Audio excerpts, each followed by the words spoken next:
ভালোই ততটা খারাপ না, মানে পাতলা একটা মোবাইল রাখলে সুন্দর হইব। কিন্তু আমার মোবাইল তো প্রচুর ভারী, আইফোন 15 প্রচুর ভারী, লোডটা ভালোভাবে নিতে পারে না। মহরম চলতেছে, কাল কাছে দাম্মাম শিখু গেছি আপনার রাস্তার পাশে, প্রত্যেকটা রাস্তার মোড়ের মাঝে এই পাশে 2টা গাড়ি, এই পাশে 2টা গাড়ি, আপনার 2-4টা গাড়ি পুলিশ নাইমা প্রত্যেকটা গাড়ি দাঁড় করায় চেক করতেছে। 6টা বাজে, এখন অনেক কোম্পানি আপনার কাজ চলতেছে, অনেক কোম্পানিতে আপনার কাজ চলে এখনও 6টা বাজে। এই যে আমার পিছনে মাল নামাইতেছে গাড়িতে, আর আমিও একটু আগে মাল নামায়া গোসল কইরা এই যে বের হইলাম ভিডিও বানাইতাম। এই সাইডে যে কোনো একটা কোম্পানির মাঝে আমার কুমিল্লার একটা বন্ধু থাকে, মানে রুমটা কোনখানে আমি সঠিক জানি না।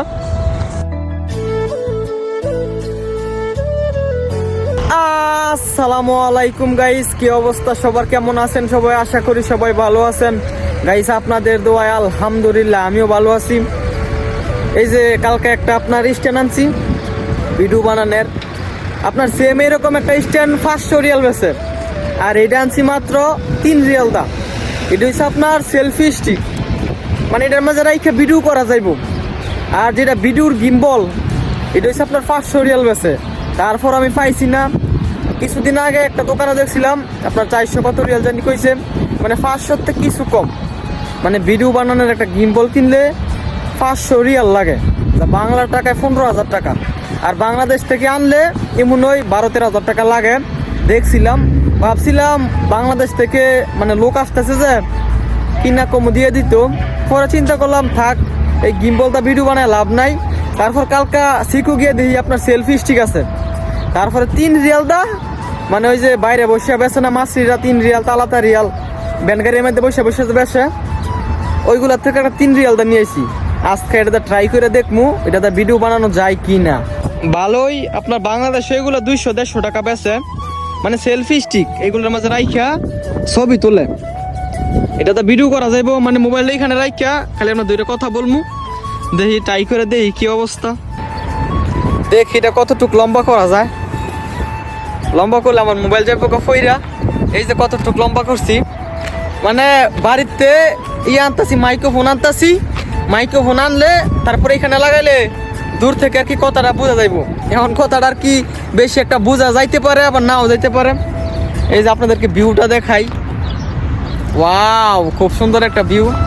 এখন কিন্তু মোবাইল আমার হাতে না, মোবাইল কিন্তু এখন সেলফি স্টিকের মাঝে। 6টা বাজে, এখন অনেক কোম্পানি আপনার কাজ চলতেছে, অনেক কোম্পানিতে আপনার কাজ চলে এখনও 6টা বাজে। এই যে আমার পিছনে মাল নামাইতেছে গাড়িতে, আর আমিও একটু আগে মাল নামায়া গোসল কইরা এই যে বের হইলাম ভিডিও বানাইতাম। 6টা বাজে গেছে, কিন্তু সূর্য কিন্তু ডুবে গেছে। আমার এই মোবাইল অনেক ভারী, কিন্তু আইফোন মোবাইল কিন্তু অনেক ভারী, এই কারণে লোডটা নিতে পারতেছে না। আর যে সেলফি স্টিক, এটা হচ্ছে আপনার একবারে নর্মাল, এই যে বাংলাদেশে বেছে না 100-150 টাকা করে ওই রকম সেলফি স্টিক। আর যেগুলো গিম্বল, ওইগুলো হচ্ছে আপনার 500 রিয়াল। এটা আপনার লাইখা, মানে গিম্বলের মাঝে রাইখা এইভাবে মোবাইল ঘুরাইতে পারবেন, আর এটা ঘুরানো যায় না বা সাদা সিধা।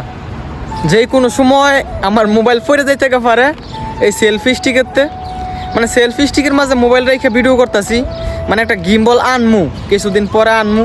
500 রিয়াল কিন্তু অনেক টাকা, 500 রিয়াল হাফ মাসের স্যালারি। 500 রিয়ালটা যদি একটা গিম্বল আনি তো সমস্যা, কিছুদিন পরে আনমু। আপাতত হাত দিয়ে চালাই, আর যেটা আনছি সেলফি স্টিক, এটা দিয়ে ভিডিও বানাই, দেখি ভিডিও কেমন আয়।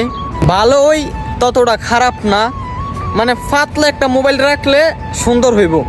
কিন্তু আমার মোবাইল তো প্রচুর ভারী, আইফোন 15 প্রচুর ভারী, লোডটা ভালোভাবে নিতে পারে না। মোটো মোবাইল হইলে আর কি সুন্দর করে লোডটা নিতে পারবো। মানে এইভাবে দুইটা যে আমি কথা বলি ভিডিওর মাঝে, ভিডিওটা অনেক দূরে হয়ে জায়গা না, এই যে মোবাইলটা কিন্তু অনেক দূরে হয়ে জায়গা, কথাটা একটু কম শোনা যাবো। আর এখানে যদি আমি মাইক্রোফোন ইউজ করি তাহলে আমার কথাটা এটার মাঝে উঠবো। মাইক্রোফোন আইতেছে 9 তারিখে বাংলাদেশ থেকে লোক আসতেছে, লোকে নিয়ে আইবো। তারপর আর কি এখানে মাইক্রোফোন লাগা দূর থেকে ভিডিও বানামু, তাইলে আপনার কথাটা স্পষ্টভাবে শোনা যাইব। কালকা স্যালারি আইছে 1 তারিখ, তারপরে দাম্মাম শিখু গেছি, শিখু গিয়ে আপনার বাজার সদাই করলাম, ঘোরাফেরা করলাম। তারপরে রাত্রে 11টার সময় রুমে আসছি, রুমে এসে আবার সকালবেলাতে মনে করেন কাজ শুরু করে দিছি। একদিন আপনার শখ কইরা এই যে ক্যাপসে কাপ নিয়েছিলাম, ক্যাপসিকাম নিয়ে রান্না করছিলাম, মানে এত বেমজা, মিষ্টিও লাগে না, তিতাও লাগে না, শুকাও লাগে না, মানে পানি আছে না, পানি খাই, পানির চনি রস। এই যে ক্যাপসিকাম, এইগুলো আপনার ফিলিপিনিরা, তারপরে বিভিন্ন কান্ট্রির মানুষ খায়, কিন্তু বাঙালি এগুলা খুব কম খায়, আমি দেখছি না। এই যে বাজারও যাই, ভুলও এগুলো কিনে না কোনো বাঙালি, আমি দেখছি ফিলিপিনিরা, তারপরে মাছরি টাছরি এগুলা খায় বেশি। মহরম চলতেছে, কাল কাছে দাম্মাম শিখু গেছি আপনার রাস্তার পাশে, প্রত্যেকটা রাস্তার মোড়ের মাঝে এই পাশে 2টা গাড়ি, এই পাশে 2টা গাড়ি, আপনার 2-4টা গাড়ি পুলিশ নাইমা প্রত্যেকটা গাড়ি দাঁড় করায় চেক করতেছে। কালকা এত পরিমাণের পুলিশ দেখছি, আমি সৌদি আরব আইসা কোনো সময় তো চেক দেখছি না, কিন্তু কালকা যে চেক দেখছি, আপনার এই মাস আর কি মহরম চলতেছে, প্রচুর চেক। আর এত চেক থাকার কারণ আমি জানি না, অনেকে বলে সৌদিরা নাকি নেশা টেশা করে, গাড়িতে এইগুলো লয়ে যায়, এই কারণে চেক করেন, মানে আমি সঠিক জানি না, মানুষের মুখ থেকে শুনছি। যদি আপনাদের কারো জানা থাকে যে মহরমের মাসে আসলে তো চেক কেরে, যদি কারো জানা থাকে কমেন্টে জানায়েন, আমি সঠিক জানি না।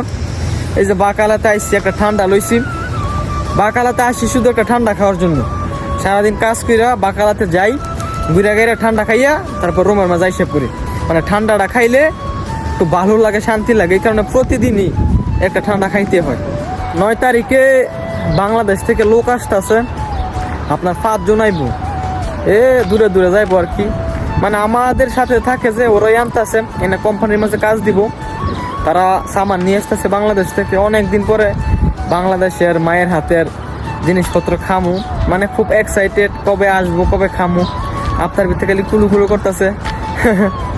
এই সাইডে যে কোনো একটা কোম্পানির মাঝে আমার কুমিল্লার একটা বন্ধু থাকে, মানে রুমটা কোনখানে আমি সঠিক জানি না, এই পাশে ওই রুমটা। কিছুদিন আগে একটা ভিডিও বানাইছিলাম, তারপর ভিডিওতে কমেন্ট করছে যে এইদিকে আসছিলেন, মানে রুমটা যে কোন পাশে আমি সঠিক জানি না। এই যে কোম্পানি,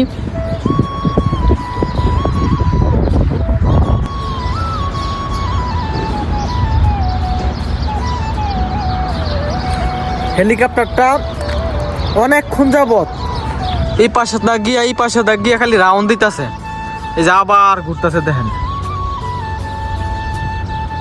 অনেক দূরে গেছে গা, খালি ঘুরতেছে হেলিকপ্টারটা, পুরা সাইড খালি ঘুরতেছে, এই পাশে তো যেতেছে, এই পাশে, এই পাশে, এই পাশে, এই যে আবার ঘুরতেছে, দেন এই যে আবার ঘুরতেছে, এই যে আবার ঘুরতেছে, আবার গ্রুন্ডে দিতেছে। যেই সব কোম্পানিতে 6 ঘন্টা 8 ঘন্টা ডিউটি, ওইগুলোতে কাজ করা মজা আছে, 8টাতে 4টা পর্যন্ত কাজ করা মজা আছে। আর যে হোটেল আছে, রেস্টুরেন্ট, এইগুলোর মাঝে সকাল 6টাতে সন্ধ্যা 6টা পর্যন্ত, তারপরে একদিনও ছুটি নাই, ঈদের দিন পর্যন্ত ডিউটি করুন লাগে। হোটেলের মাঝে, রেস্টুরেন্টের মাঝে, মানে অলওয়েজ এগুলো কোনো বন্ধ নাই, সবসময় কাজ করুন লাগে। আর এইসব মানে কোম্পানিতে কাজ করলে দেখা গেছে আপনার 8 ঘন্টা 10 ঘন্টা ডিউটি করে, তারপরে ছুটি, তারপরে জুম্মার দিন বন্ধ। আর হোটেলের মাঝে অলওয়েজ সবসময় ডিউটি করতে হবে, কোনো বন্ধ ছন্দ নাই, ঈদের দিনে ছুটি পায় না, এমনও মানুষ আছে ঈদের দিনে কোনো ছুটি পায় না, কাজ করুন লাগে, ডিউটি করুন লাগে। রাত হয়ে গেছে তো গাইস, আজকের এই ভিডিওটা এইটুকুই। যদি ভিডিওটা ভালো লাগে ভিডিওটা শেয়ার করে দিয়েন। সবাই ভালো থাকেন, সুস্থ থাকেন, আল্লাহ হাফেজ।